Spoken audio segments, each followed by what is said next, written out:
Betapa senangnya hati Tuhan saat gerejanya bersatu, menaikkan pujian dan penyembahan di hadapannya. Karena itulah, Persekutuan Gereja-Gereja di Indonesia atau PGI hadir sebagai wadah berhimpunnya gereja-gereja di seluruh Indonesia dalam menghadapi masalah-masalah bangsa Indonesia.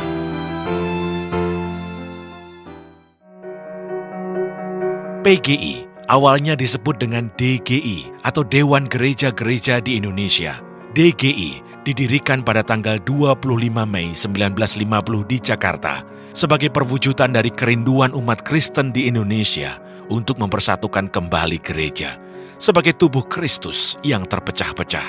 Karena itu, PGI menyatakan bahwa tujuan pembentukannya adalah mewujudkan gereja Kristen yang esa di Indonesia. Dalam perjalanan sejarahnya, nama Dewan Gereja-Gereja di Indonesia diubah menjadi Persekutuan Gereja-Gereja di Indonesia. Pergantian nama ini mengandung makna khusus, di mana persekutuan adalah lebih bersifat gerejawi, yang menyentuh segi eksistensial, internal, dan spiritual dari kebersamaan umat Kristen. Kata persekutuan lebih mengedepankan keterikatan lahir dan batin antar gereja anggota dalam proses menuju keesaan. Visi PGI adalah terwujudnya gereja-gereja di Indonesia yang semakin dewasa dalam iman dan dalam tindakan. Dewasa berarti mampu untuk saling menghargai, saling menerima di antara gereja-gereja yang mempunyai latar belakang yang berbeda-beda. Dewasa juga berarti peka terhadap hal-hal yang terjadi di masyarakat, terutama menyangkut kemiskinan, ketidakadilan, radikalisme, maupun kerusakan lingkungan. Sesuai dengan arahan Sidang Raya November 2014 di Nias, misi PGI adalah mengembangkan persekutuan yang memperjuangkan keadilan, perdamaian, kesejahteraan, dan keutuhan ciptaan. Sidang Raya memandatkan kepada PGI agar PGI mengembangkan spiritualitas keugaharian kepada seluruh gereja-gereja di Indonesia. Nah, dengan spiritualitas keugaharian inilah gereja-gereja menjadi persekutuan yang memperjuangkan keadilan, perdamaian, kesejahteraan, dan keutuhan ciptaan. Untuk terus mengembangkan persatuan atau keesaan di kalangan gereja-gereja di Indonesia, dibentuklah dokumen keesaan gereja. Perumusan dan pengesahan dokumen ini merupakan bentuk dari kesadaran bersama gereja-gereja untuk menggumuli dan menyepakati bersama hal-hal pokok yang saling berkaitan. Dokumen tersebut adalah: pertama, pokok-pokok tugas panggilan bersama. Kedua, pemahaman bersama iman Kristen.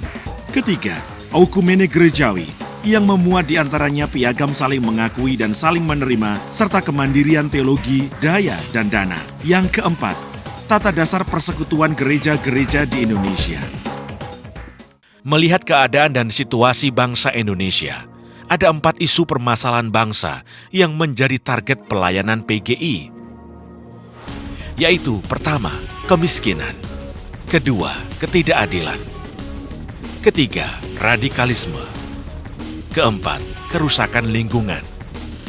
Sampai saat ini, terdapat 89 sinode gereja dan 28 PGI wilayah dan SAG di berbagai tempat di Indonesia. Kegiatan sehari-hari PGI ditangani oleh Majelis Pekerja Harian. Dalam menjalankan roda organisasinya, Majelis Pekerja Harian PGI dibantu oleh sejumlah departemen dan bidang. Untuk mencapai target dan menjalankan kegiatannya, ada 3 kegiatan utama PGI, yaitu yang pertama, diakonia atau pelayanan keadilan dan perdamaian seperti legislasi kebijakan, advokasi kasus, penguatan proses demokratisasi, dan penegakan hak asasi manusia. Yang kedua, koinonia atau keesaan dan pembaharuan gereja, seperti pengembangan kader oikumene dan studi pembaharuan gereja. Yang ketiga, marturia atau kesaksian dan keutuhan ciptaan, seperti usaha menyelamatkan lingkungan, mengembangkan dialog umat beragama, penerbitan, dan diseminasi informasi. PGI bukanlah bermaksud menyeragamkan gereja-gereja di Indonesia dan bukan super church yang mendominasi gereja-gereja anggota, melainkan keesaan dalam tindakan, keesaan yang makin lama makin bertumbuh dan berkembang dalam mencapai visi dan misi bersama. Dibutuhkan komitmen, kompetensi dan koordinasi yang konsisten dari gereja anggota serta berbagai lembaga dan pihak lainnya untuk mencapai visinya dan menjadi jawaban bagi berbagai masalah bangsa Indonesia. Mari kita bersatu dan bersama berdoa, menjadi saksi dan menjadi jawaban bagi lingkungan sekitar kita serta bagi bangsa dan negara Indonesia.